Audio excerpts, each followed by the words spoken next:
یاجوج ماجوج کے متعلق بہت سی داستانیں موجود ہیں، جس کی وجہ سے عام لوگ تو یہ خیال کرتے ہیں کہ یاجوج ماجوج کوئی انسانی مخلوق نہیں بلکہ خلائی مخلوق ہے۔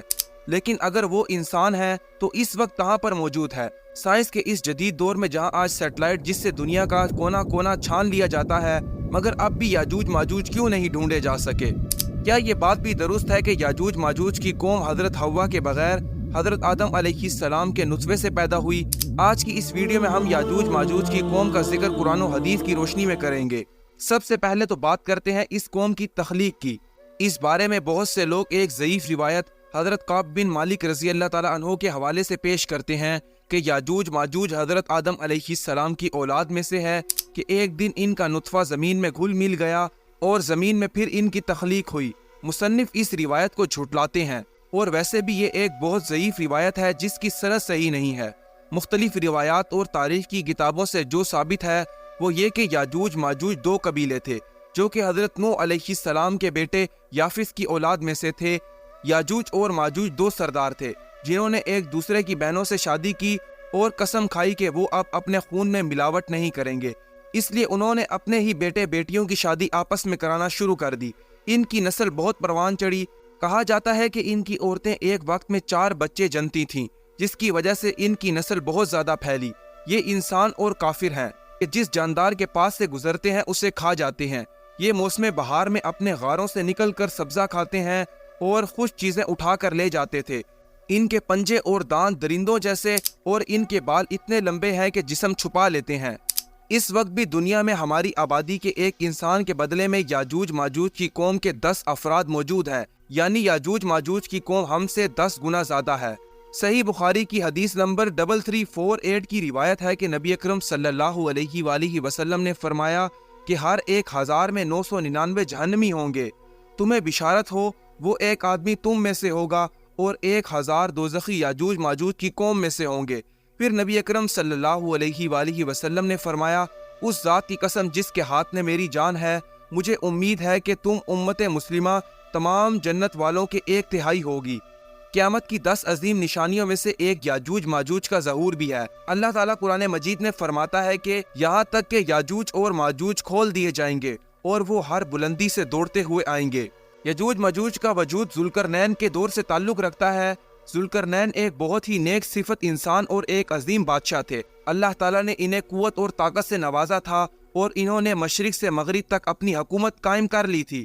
پھر ذوالقرنین نے مشرق اور مغرب کے دور دراز کے سفر طے کیے۔ ذوالقرنین کا تذکرہ قرآن مجید کی سورۃ کہف کی آیت نمبر 83 اور 98 تک ملتا ہے۔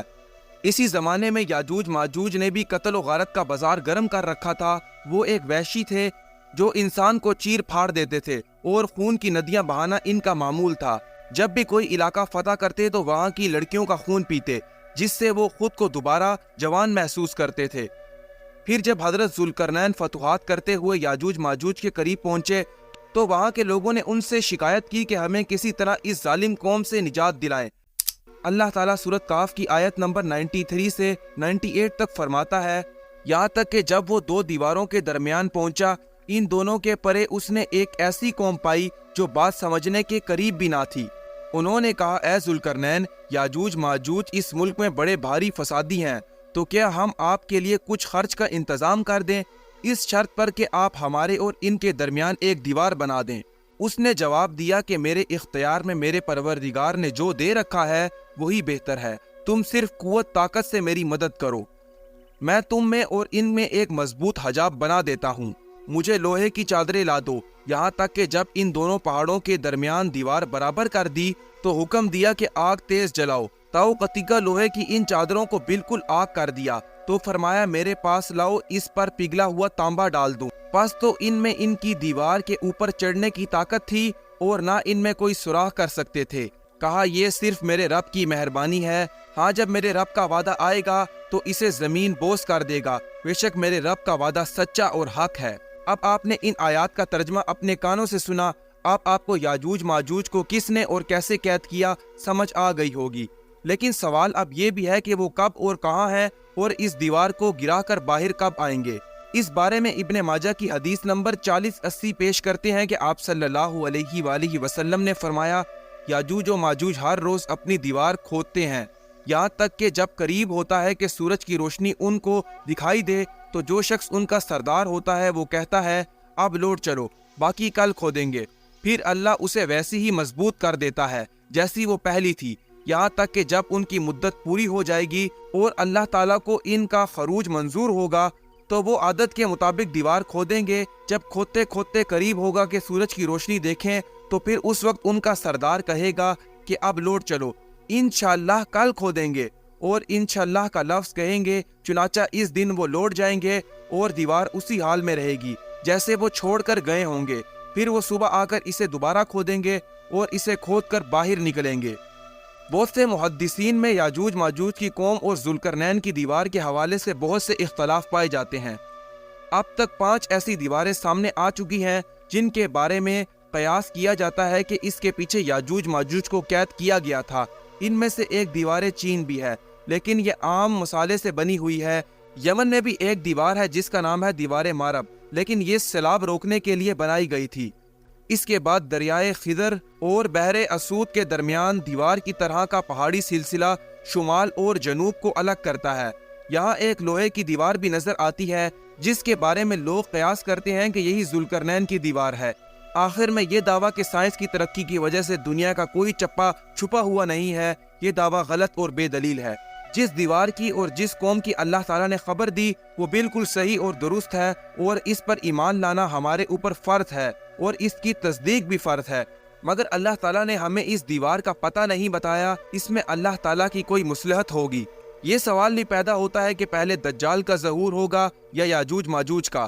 صحیح مسلم کی حدیث میں آتا ہے کہ آپ صلی اللہ علیہ وآلہ وسلم نے فرمایا، جب دجال کا ظہور ہو جائے گا تو حضرت عیسیٰ ابن مریم علیہ السلام دمشق کی مشرقی جانب سفید مینار پر زرد کپڑے پہنتے ہوئے 2 فرشتوں کے بازو پر ہاتھ رکھے ہوئے اتریں گے۔ ان کی سانس کی بھانپ جس طرف جس کافر کو پہنچے گی وہ ہلاک ہو جائے گا۔ حضرت عیسیٰ علیہ السلام دجال کو قتل کر دیں گے، پھر اللہ کے حکم سے حضرت عیسیٰ مومنوں کو کوہ طور پر لے جائیں گے، کیونکہ اس وقت یاجوج ماجوج کا ظہور ہوگا جس کو کوئی بھی شکست نہ دے سکے گا۔ یاجوج ماجوج ہر بلندی پر پھیل جائیں گے۔ جب یاجوج ماجوج ظاہر ہوں گے تو ان کی اتنی تعداد ہوگی کہ ان کا پہلا گروہ بحیرہ تبریہ کا سارا پانی پی جائے گا، اور جب ان کا آخری گروہ بحیرہ تبریہ پر پہنچے گا تو گمان کرے گا کہ کبھی یہاں پر پانی بھی ہوتا ہوگا۔ زمین کو فتح کرتے کرتے وہ بیت المقدس تک جا پہنچیں گے تو کہیں گے کہ ہم نے ساری دنیا فتح کر لی، اب آسمان کو بھی فتح کرتے ہیں۔ تو وہ آسمان پر تیر پھینکیں گے جو خون آلود ہو کر واپس آ جائیں گے، تو یاجوج ماجوج کہیں گے کہ ہم نے آسمان بھی فتح کر لیا۔ دنیا میں ہر طرف قحط بڑھ جائے گا کیونکہ وہ سارا پانی پی جائیں گے اور ساری فصلیں کھا جائیں گے۔ پھر حضرت عیسیٰ علیہ السلام اور ان کے درمیان جو کہ کوہ طور پر محصور ہوں گے وہ اللہ سے دعا کریں گے تو اللہ تعالیٰ حضرت عیسیٰ علیہ السلام کی دعا کو قبول کریں گے، اور یاجوج ماجوج کی گردنوں میں ایک کیڑا پیدا ہو جائے گا جس سے ساری قوم ہلاک ہو جائے گی۔ ہر طرف یاجوج ماجوج کی لاشیں ہوں گی، گندگی، بدبو اور خون کی ندیاں بہہ رہی ہوں گی، یہاں تک کہ زمین پر پیر رکھنے کی کوئی جگہ نہ ملے گی۔ تو حضرت عیسیٰ علیہ السلام اللہ سے دعا کریں گے تو اللہ بڑے بڑے پرندوں کو بھیجے گا جو ان کی لاشوں کو اٹھا کر کہیں دور لے جائیں گے جہاں اللہ کا حکم ہوگا۔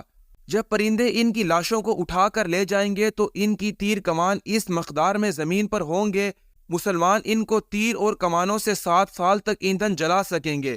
اس کے بعد اللہ پاک ایسی بارش برسائے گا جس سے سب کچھ اس میں بہہ جائے گا اور زمین ساری کی ساری دھل کر پاک ہو جائے گی۔ پھر زمین پر ایسے پھل اگیں گے کہ ایک انار ایک جماعت کے لیے کافی ہو جائے گا۔ دودھ میں ایسی برکت ہوگی کہ ایک اونٹنی کا دودھ ایک بڑی جماعت کے لیے کافی ہوگا، ایک بکری کا دودھ ایک گھرانے کے لیے کافی ہوگا۔ پھر کئی سال تک ایسے لوگ رہیں گے۔ پھر اللہ پاک ایک ٹھنڈی ہوا بھیجے گا جو سارے مومنین کی جان لے لے گا، اور اس کے بعد باقی لوگ گدھوں کی طرح کھلے عام زنا کریں گے، ظلم زیادتی بڑھ جائے گا، اور پھر انہی لوگوں پر قیامت برپا ہوگی۔ صحیح مسلم حدیث نمبر 2937۔ یہ حدیث سنن ابن ماجہ اور مسند احمد میں بھی ہے۔